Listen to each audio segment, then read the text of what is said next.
নমস্কার বন্ধুরা, সবাইকে শুভ সকালের অনেক অনেক শুভেচ্ছা। রোশনাইয়ের আজকের পর্বের রিভিউ নিয়ে আমি পৌঁছে গেছি তোমাদের সামনে। বাংলা সিরিয়াল সমাচারে তোমাদের সবাইকে স্বাগত জানিয়ে আজকের পর্বের রিভিউ আমি শুরু করছি। শুরুতেই রোশনাইয়ের উকিল বলছে, তো গরিমা মুখার্জির কেরিয়ার যাতে নষ্ট না হয়ে যায় সেই জন্য সুরঙ্গমা মুখার্জি কোনোদিনই তার সত্যিটা গরিমার সামনে কারোর সামনেই প্রকাশ্যে আনেননি।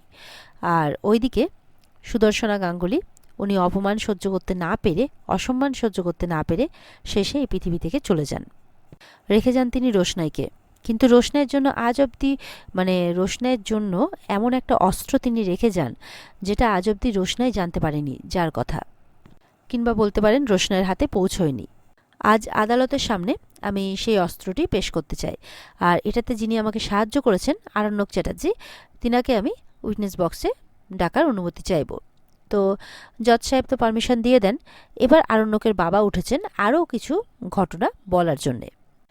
আরণ্যকের বাবা বলছে যে রোশনাই গরিমা মুখার্জির বোন হয়, কাজিন সিস্টার বলছে তাকে। এবার বলছে যে ঘটনাচক্রে বিয়ের আগে গরিমা মুখার্জির মামার মেয়ের বিয়ে উপলক্ষে সে বেনারস যায়। সেখানেই রোশনাইয়ের সাথে আমার ছেলের আলাপ হয়। আর সেই আলাপের পর থেকেই সুদর্শনা গাঙ্গুলি রোশনাইকে আমার ছেলের পেছনে লাগিয়ে দেয়। আমার বিপক্ষীয় উকিল যেই গল্পই বানান না কেন, আমাকে তো সত্যিটাই রাখতে হবে জজ সাহেবের সামনে। কারণ আমার ছেলে শিক্ষিত, মার্জিত, ভদ্র, ভালো চাকরি করে, আর আমার ছেলেটা ওদের ফাঁদে পড়ে যায়। তখন অবজেকশন ইওর অনার বলে রোশনাইয়ের উকিল যে তার ক্লায়েন্ট সম্পর্কে যাতে ভদ্র ভাষা ইউজ করে। আরণ্যকের বাবা বলছে, আপনি ভদ্র ভাষা ইউজ করতে বলছেন, কিন্তু আমাকে তো তাদের সমস্ত কিছু জানা সত্ত্বেও তাদের আমি কোনো কথা বলবো না, এমনটা তো হতে পারে না। জজ সাহেবও কিন্তু আরণ্যকের বাবাকে বলার অনুমতি দিয়ে দেন। এটাও বলে যে দীর্ঘদিন নাকি তাদের বাড়িতে থেকে বিভিন্ন সুযোগ সুবিধা নিয়ে তাদের বাড়িতে থেকে যায়।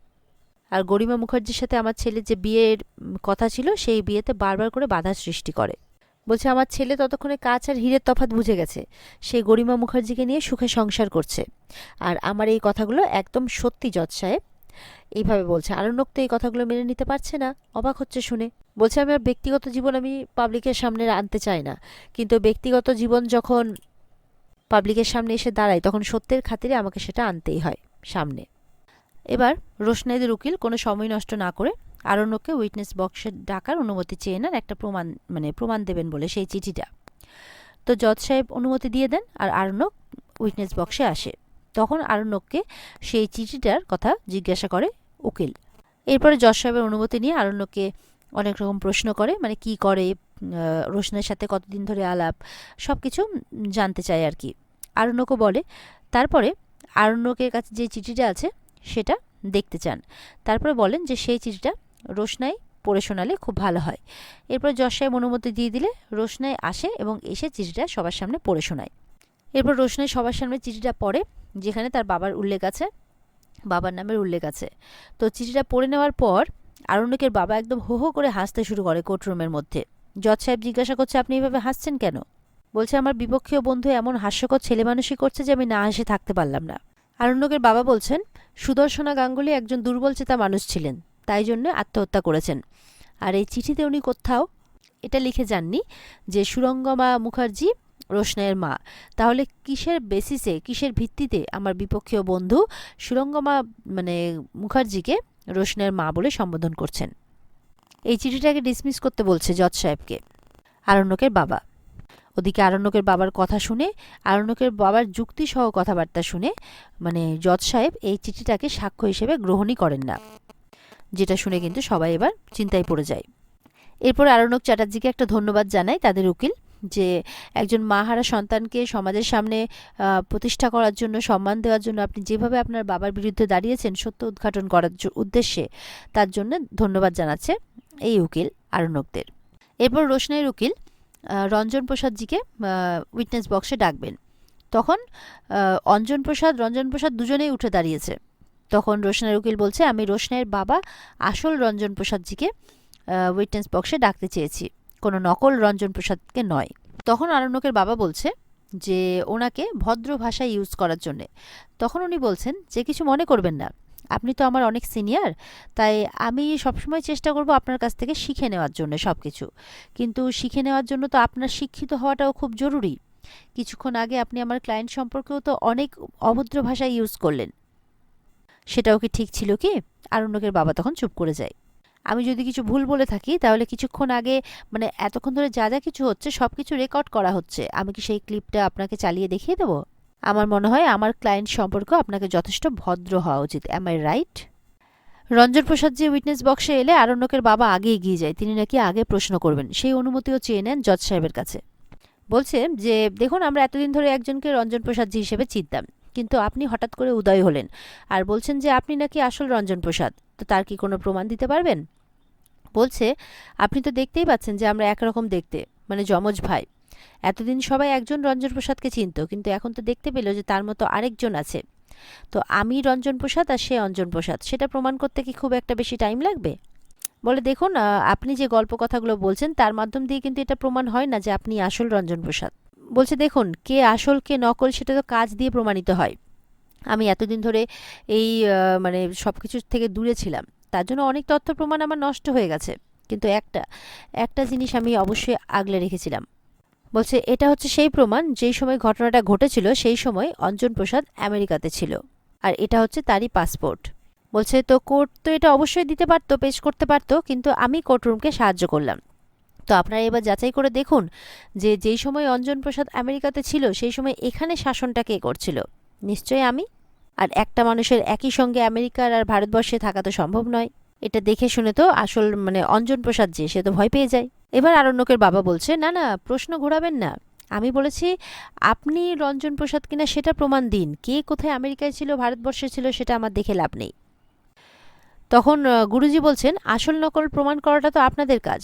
আমি শুধু এইটুকুই বলবো যে আমি যেই সময় মানে নিত্য জগৎটাকে শাসন করা হতো আর কি, মানে আমি শাসনটা করেছিলাম প্রথম, আর সেই সময় আমি এখানে উপস্থিত ছিলাম, আর আমার ভাই অঞ্জন প্রসাদ ছিল আমেরিকাতে। আর এছাড়াও যদি বলেন যে প্রমাণের কথা, তাহলে নকল মানে অঞ্জন প্রসাদের কানের পেছনে একটা তিল আছে, আর আমার কানের পেছনে কোনো তিল নেই। আর যেটার উল্লেখ্য মানে বার্থ মার্ক হিসেবে এই পাসপোর্টে কিন্তু লেখা রয়েছে, আপনারা চেক করতে পারেন। আরণ্যকের বাবা আবার এক কথা বলে, তাতেও কি প্রমাণ হয় আপনি আসল আর উনি নকল? দেখা গেল আসলের পেছনে তিল আছে আর নকলের কানের পেছনে তিল নেই, এটাও তো হতে পারে। রঞ্জনজি বলছেন, দেখুন সেটা প্রমাণ করার দায়িত্ব আপনাদের, আমি সেখানে ঢুকতে যাব না। আমি শুধু এটাই বলবো যে আমি আসল রঞ্জন প্রসাদ, আর এটাই সত্যি যে আমি রঞ্জন প্রসাদ, কারণ আমি এটা জানি যে আমি রঞ্জন প্রসাদ। রোশনাইদের উকিল বলছে যে আমার ক্লায়েন্টকে হেনস্থা করাই যদি আপনার চালাকি মানে আপনার ওকালতির চালাকির কৃতিত্ব হয়, তাহলে আমি বলবো এরকম চালাকি করে তো সত্য উদ্ঘাটন করা যায় না, কারণ হাজারো মিথ্যের মধ্যে দিয়ে সত্যিটা ঠিক উদ্ঘাটন হয়েই যায়, তার জন্য চালাকির প্রয়োজন হয় না। এবার রোশনাইদের উকিল ওনাকে কিছু প্রশ্ন করবে, অনুমতি চেয়ে নেয় জজ সাহেবের কাছে। তো গুরুজিকে সম্মান জানিয়ে রোশনাইদের তরফের উকিল আর কি ওনার কথা বলতে শুরু করেন যে বুঝতেই পাচ্ছেন গুরুজি, আপনি এত সম্মানিত ব্যক্তি, কিন্তু এখানে একটা আসল নকলের খেলা চলছে। তো জজ সাহেবের কাছে রিকোয়েস্ট করে যে একটা প্রোগ্রামের যদি আয়োজন করা যায় একটা মানে পারফরমেন্সের, তাহলেই তো আসল নকলটা সবার সামনে চলে আসবে। সুরঙ্গমার তো অবস্থা খারাপ একদম। বলছে না না সুরঙ্গমা মুখার্জি, আপনি ঘাবড়ে যাবেন না, এত পরিশ্রম সাধ্য কাজের কথা আমি বলবো না, তবে আমি যদি রঞ্জন প্রসাদজিকে কিছু প্রশ্ন করি তাহলেই আশা করি সবার সামনে সবটা ক্লিয়ার হয়ে যাবে। তো উকিল এবার প্রশ্ন করছে যে আচ্ছা, সুরঙ্গমা মুখার্জি যে আপনার সন্তানের মা, মানে রোশনাইয়ের মা, সেটার কি কোনো রকম প্রমাণ আপনি দিতে পারবেন? বলে হ্যাঁ, সেই সময় ডাক্তারের কিছু টেস্ট রিপোর্ট থেকে মানে সবটাই বোঝা গেছিলো আর কি, মানে টেস্ট রিপোর্ট করা হয়েছিল, সেখান থেকেই তো অবশ্যই সবাই জানতে পারবে। তখন আরণ্যকের বাবা বলছে, তো সেগুলো কি আছে আপনার কাছে এখন? তখন মানে রঞ্জন প্রসাদজি বলছেন, আপনি তো হাস্যকর কথাবার্তা বলছেন, অতদিনের প্রমাণ কি এখন থেকে যাবে আমার কাছে? হ্যাঁ, তবে যিনি জন্ম দিয়েছেন তার কাছে অবশ্যই থাকবে। তখন আরণ্যকের বাবা বলছে, আপনিও তো হাস্যকর কথাবার্তা বলছেন, আপনার কাছে কোনো প্রমাণ নেই, অথচ আপনি একজন মহিলার উপর এটা অ্যালিগেশন আনছেন যে আপনার সন্তান নাকি উনি গর্ভে ধারণ করেছিলেন। এবার আরণ্যকদের উকিল প্রশ্ন করছে যে আপনার কাছে কি এরকম কোনো প্রমাণ আছে যে সেই সময় সুরঙ্গমা দেবী মানে কনসিভ করেছিলেন? বলে হ্যাঁ, যেই নার্সিংহোমে রোশনাইয়ের জন্ম হয়েছিল সেই নার্সিংহোমের এক পুরনো রেকর্ড থেকে আমি এই প্রমাণটা বের করেছি, যেখানে এটা প্রমাণিত যে উনি সেই সময় কনসিভ করেছিলেন। এটা শুনেও একদম আরণ্যকের বাবাও যেরকম থমকে যায়, আর সুরঙ্গমার অবস্থাও সেরকম খারাপ হয়। এবার সেটা জজ সাহেবের কাছে পেশ করার পালা। ওদিকে দেখা যাচ্ছে কোর্টরুমের বাইরে বেরিয়ে গরিমা রোশনাইকে বলছে, তুমি মরে গেছিলে না, আমি ভেবেছিলাম এবার আমি একটু শান্তি পেলাম। আরণ্যক বলছে, এসব কি বলছো তুমি? আরণ্যককে শাট আপ বলে চুপ করিয়ে দিচ্ছে গরিমা। রোশনাই বলছে, দেখো, কে আমাকে মারার জন্য নিয়ে গিয়েছিল, কে প্ররোচনা দিয়েছিল, সবটাই তো এখন প্রমাণের অপেক্ষা। কোর্ট অবধি যখন আমরা পৌঁছেই গেছি তখন সব সত্যিটা না হয় কোর্টেই প্রমাণ হবে। জোর গলায় বলছে রোশনাই, আর অবাক হচ্ছে গরিমা। আর এখানে আজকের পর্ব শেষ হয়ে যায়। তো বন্ধুরা, এই ছিল আজকের পর্বের রিভিউ।